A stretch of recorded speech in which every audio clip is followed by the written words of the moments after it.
Today's reading is from Matthew chapter 25, verses 31 to 46. When the Son of Man comes in his glory, and all the angels with him, he will sit on his glorious throne.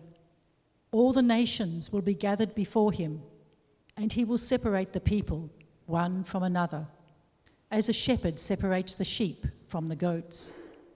He will put the sheep on his right and the goats on his left. Then the king will say to those on his right, "Come, you who are blessed by my Father, take your inheritance, the kingdom, prepared for you since the creation of the world. For I was hungry, and you gave me something to eat. I was thirsty, and you gave me something to drink. I was a stranger, and you invited me in. I needed clothes, and you clothed me. I was sick, and you looked after me. I was in prison, and you came to visit me." Then the righteous will answer him, "Lord, when did we see you hungry and feed you, or thirsty and give you something to drink? When did we see you a stranger and invite you in, or needing clothes and clothe you? When did we see you sick or in prison and go to visit you?" The king will reply, "Truly I tell you, whatever you did for one of the least of these brothers and sisters of mine, you did for me." Then he will say to those on his left, "Depart from me, you who are cursed, into the eternal fire, prepared for the devil and his angels. For I was hungry, and you gave me nothing to eat. I was thirsty, and you gave me nothing to drink. I was a stranger, and you did not invite me in. I needed clothes, and you did not clothe me. I was sick and in prison, and you did not look after me." They will also answer, "Lord, when did we see you hungry or thirsty, or a stranger or needing clothes, or sick or in prison, and did not help you?" He will reply, "Truly I tell you, whatever you did not do for one of the least of these, you did not do for me."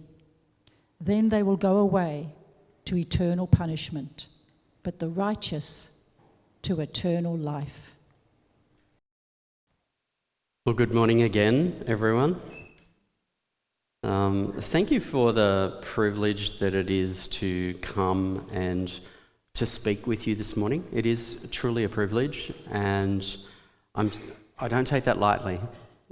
Please know it's wonderful to, whilst not being with my own church family, to be with a church family that are so welcoming, and I do value that and appreciate that. As I was driving here this morning, I flicked on the radio in my car and listened to the news. Now, I don't know if you listened to the news this morning, or last night, or over the last few weeks, but it's not easy to listen to. We live in uncertain times. At so many different levels, we have uncertainty. We see what's happening in the Middle East and in Ukraine, and the horrendous impact of the wars that are going on in those places and in other places in the world that we perhaps don't really know much about. We know that there is economic upheaval here in Australia that's impacting us. I put petrol in my car yesterday. That was my reminder of what's going on for us. We live in a circumstance where, for me as a father and a grandfather, I wonder what is held for generations of my family coming after me. Things that we took for granted as being part of just normality of economic growth and development doesn't seem to be the case anymore. We live in social uncertainty where things that we always knew and held to be right and true and well, we didn't even question them, have now been questioned. And we see high levels of youth and young adults committing suicide, having lost their identity and not knowing where to find that, and being confused. And they're the circumstances, that's the uncertainty of the world that we live in. And as we think about these things and we look at these things, it's easy, can be easy for us to go, where is God in this? You know, how is he speaking into this? Has he just turned his back on his world? Or has he somehow lost control of that? Well, I pray and hope this morning that the answer will be overwhelmingly and obviously that's not the case. That the Bible speaks and speaks clearly to what it is like to live in an uncertain world. And as we live in an uncertain world, how we can live in that world with our eyes always moving towards King Jesus. Despite the uncertainty that sits around us. Let me give you a picture of what that uncertainty can look like, not just in our circumstances here in Australia, but in other places. I'd like you to meet this girl, young woman. Her name is Mary. Mary lives in a country which some of you may not have even heard of, called the Democratic Republic of the Congo. It's a country in kind of mid and eastern Africa, near Tanzania or Kenya, Uganda, that part of the world. And it's a country where the uncertainty that we face here in Australia is moderate compared to what they face. They have a government that is in constant battle with armed rebels who want to be the government. And those armed rebels are actually financed and equipped by neighbouring African countries. And those armed rebels have serious weaponry. And always in those circumstances, we know who are the people who are going to suffer the most. It's not the rebels. It's not the government. But it's everybody caught in the middle. And usually that is people who don't have much to start with, people whose homes have been blown up, people who have been evicted from their own villages. And within the DRC, as it's known, there are major groups living in displacement camps. Now, displacement camp is like a refugee camp, but inside your own country. And in the city of Goma, there is a small group within a displacement camp that we wonderfully have the opportunity to minister to. Now, this group of people have not only lost their homes, been exposed to danger, but they also carry a disability. And Mary is one of those people. When Mary was 4 or 5, she grew up with a reasonably normal childhood for a child in the DRC. But when she was 4 or 5, around that point, she got quite sick and went for treatment at the local doctor. Sadly, the doctor, in treating her, made her circumstances worse. She had a viral condition. And as a result of an injection that wasn't the right medicine for her, she lost both her hearing and her ability to speak. Immediately, she's completely isolated from her entire family. Her family didn't know sign language. They didn't know how to communicate with her. She had siblings. She's the youngest of 7. And so she becomes a child who within her own family, within her own community, is completely isolated. There was the only support for children who are deaf in that part of the DRC supports 9 million children. It's impossible. Wonderfully, out of a sense of need and love and care for their child, Mary's parents packed up the whole family and moved her and their family into a city in DRC called Goma, Goma,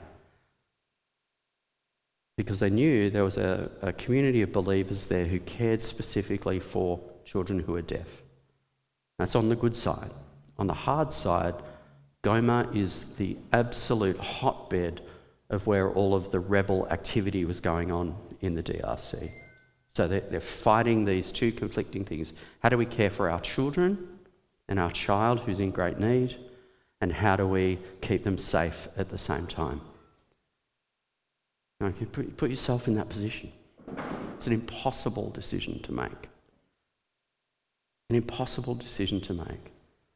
Wonderfully, they were able to get to this community and found a safe space within that community, and we start to see an incredible transformation in the life of Mary, from being isolated to being included, from being not able to communicate to being able to communicate, to being able to attend a church and a school and go to a hospital where they know how to communicate with children who are deaf. That's the beginning of Mary's story. I'm going to come back to the end of Mary's story to see what God is doing for her in a couple of minutes' time. But please just hold her situation in your mind as we think about the perspectives that people have towards those who are living in poverty. Because some people will say, my perspective is, I don't know anyone, out of sight, out of mind. I don't care. I don't care what's going on for children in my own community or people in my own community or around the world. They can look after themselves. If I go to the dictionary to see a perspective on poverty, well, probably not the dictionary these days, ChatGPT seems to be the easier way to go. Its perspective on poverty says people who lack money. Now, that's a very short, very precise, and very inaccurate perspective of what poverty is. To go a little bit broader, to maybe an organisation who deals with people who are living in poverty, an organisation like Oxfam. They're a global organisation who works in detail with children and adults around the world. And the way they put a perspective on poverty is they do a comparison. And they would say, for example, you can read it up there, if you own $2,600 in assets, not cash, but just assets, you're immediately in the top 50% of the richest people in the world. There we are. Pretty simple. That gives us a perspective of where we sit in Australia. I'm going to jump down a few. If you have enough food and clothing and shelter, you're in the top 15% of the wealthiest people in the world. If we don't have to think about where I'm going to get my meals from, what clothes I'm going to wear, or where I'm going to live. If I have any savings, if I own 2 cars, any condition, they can be bombs, and I live in my own house, I'm in the top 5% of the richest people in the world. We'll go down to the last one. Now, I know not everyone in the room will have this, but if I have more than $550,000 in assets, so essentially if I own my home or have paid off part of my home, I'm in the top 1% of the richest people in the world. Okay? That's Oxfam's perspective on poverty. That's another way of looking at it. Why don't we ask the people themselves who are living in poverty what their perspectives are? Because that will help us to start to build an understanding of what poverty actually looks like. So here we are. We are always dependent. We don't feel involved, and we're never consulted. So we're on the outside of community. We have nothing to eat, nothing to wear, and nothing to sell. We have no rights to speak out, and we never win a court case. So we have no justice because we can't pay for justice. We don't make decisions. We don't act on our own initiative. What we have there is a perspective, interestingly, not about money, but about how they are perceived and what place they have in society. And these are real examples taken from people that we work with when we ask them the question, what does poverty mean for you? Now, these are, I think, helpful perspectives for us because they help us to start building an understanding of, well, what does poverty look like and what is God calling us to as we think about poverty in our world. But most importantly, the thing that we want to understand is what is God's perspective on poverty? What is it that God thinks about poverty and people who are poor? Have a look from our reading today. Matthew 25, truly I tell you, whatever you did for one of the least of these brothers and sisters of mine, you did for me. It's not a definition of what poverty is, but a relational perspective from God of, did we do something? And if we did do something, that comes out of a relationship with Him, and He regards it as being done on His behalf and for Him. Now we're going to spend a bit of time digging into Matthew 25. Thank you, Michelle, who read that out for us. If you have your Bibles, can I ask you just to keep them open and have them there? We focused in this morning on a parable, and it is a parable, the parable of the sheep and the goats. And I think it's probably helpful for me to maybe give you a little bit of context here. That parable is part of an answer to a question.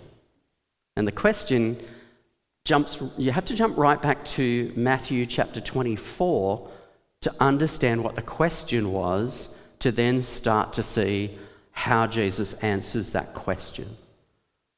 And the question came about because Jesus and the disciples were sitting on a mountain called the Mount of Olives, looking out over Jerusalem.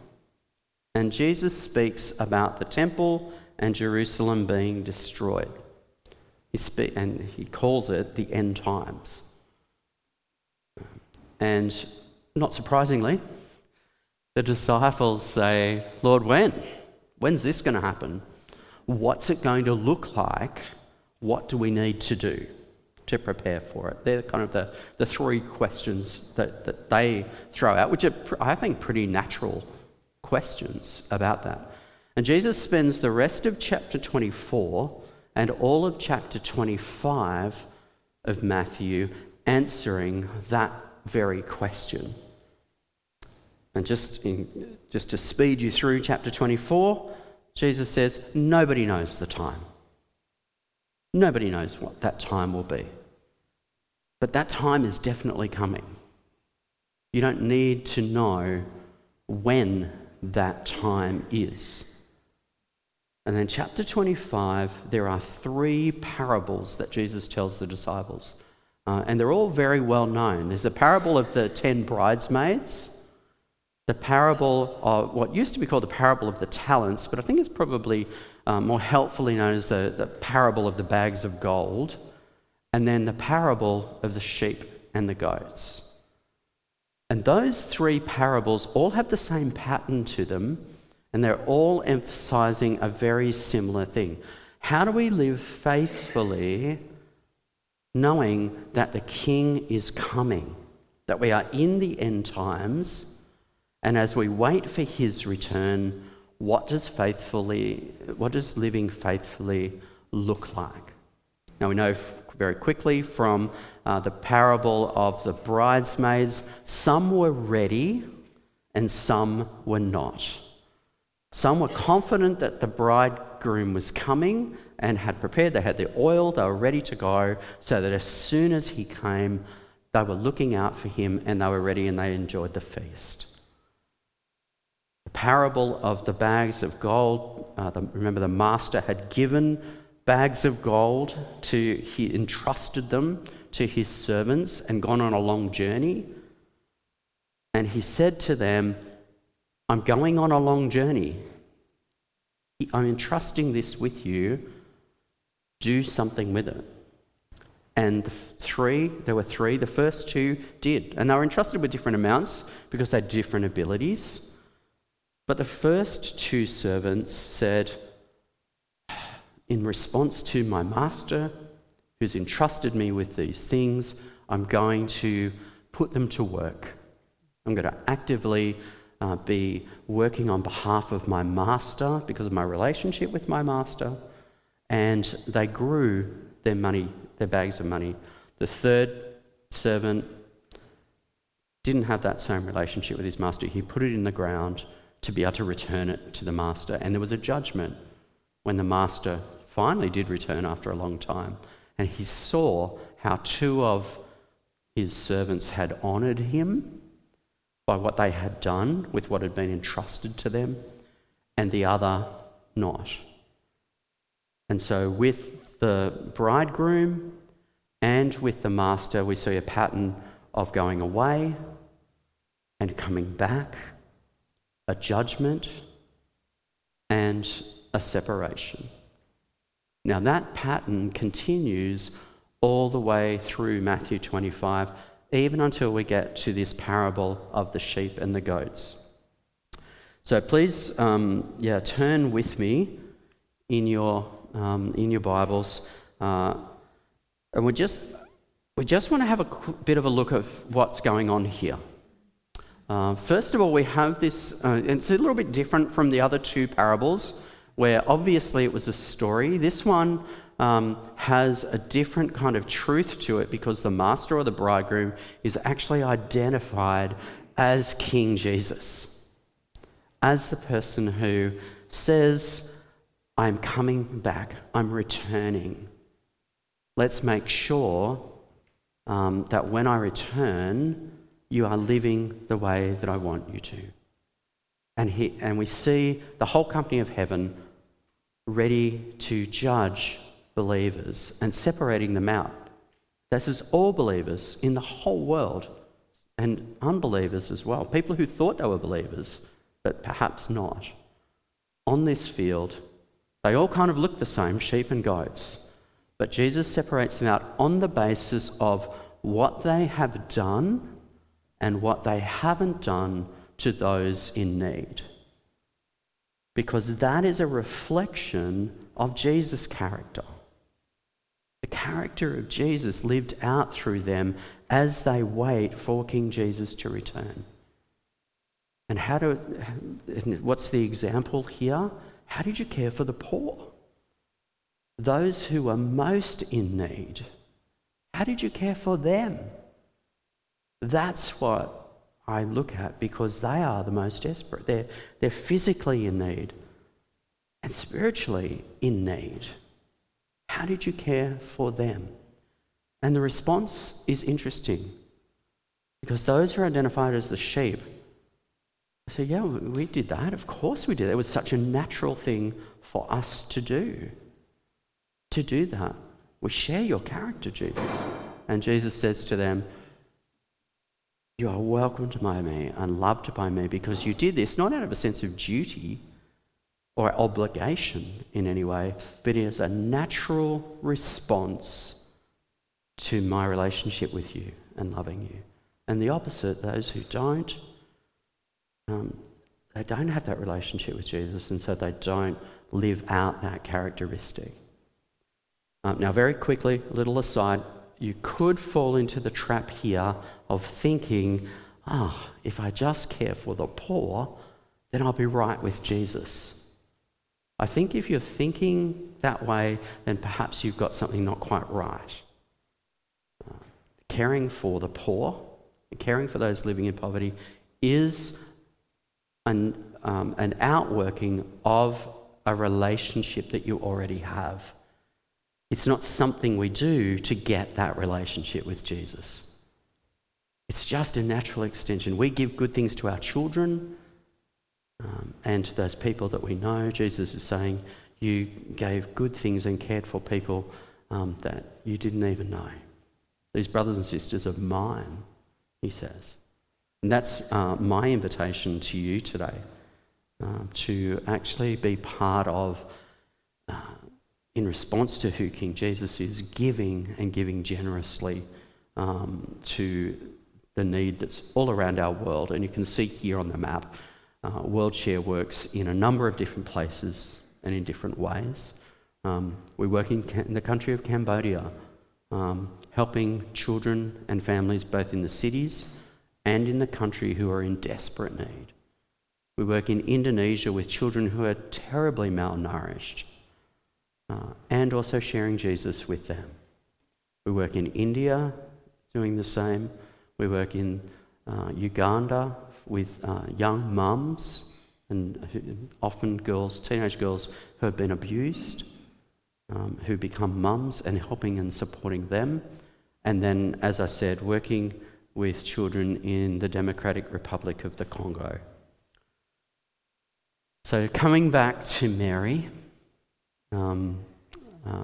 as I said to you from the beginning, we saw a wonderful opportunity for her as her family came to the city of Goma, a transformation in her.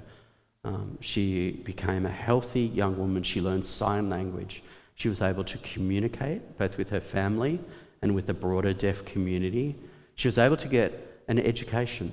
And in fact, that education took her to the point of gaining a scholarship to study in Uganda to become a teacher and then a Bible teacher. And she's now living back in the city of Goma, where all of the violence is happening, teaching children who are deaf. So it's come to full circle, and teaching them, not just educating them, but teaching them wonderfully about Jesus. And that is just an incredible privilege to see the way that she has, as a child of God, looked and listened and seen all that he's done for her. So I want to invite you today to come and learn more, to come and be part of this wonderful journey that Worldshare is on as we reach out to different people around the world and as we speak to that in churches here in Australia. Please come. It doesn't matter what you might come and bring with you. It might be that you just have a small amount that you could regularly give. That would be a wonderful blessing. It might be that you want a personal connection with a child that you're supporting and would like to engage in sponsorship. It might be that you don't have the means to give, but you do have the means to pray. And we can give you the opportunity to be able to pray and pray regularly and prayer points to be able to do that. So I want to thank you for the opportunity I've had this morning to speak to you and open up just a fraction of God's teaching on poverty and caring for those in great need in his world. Thank you.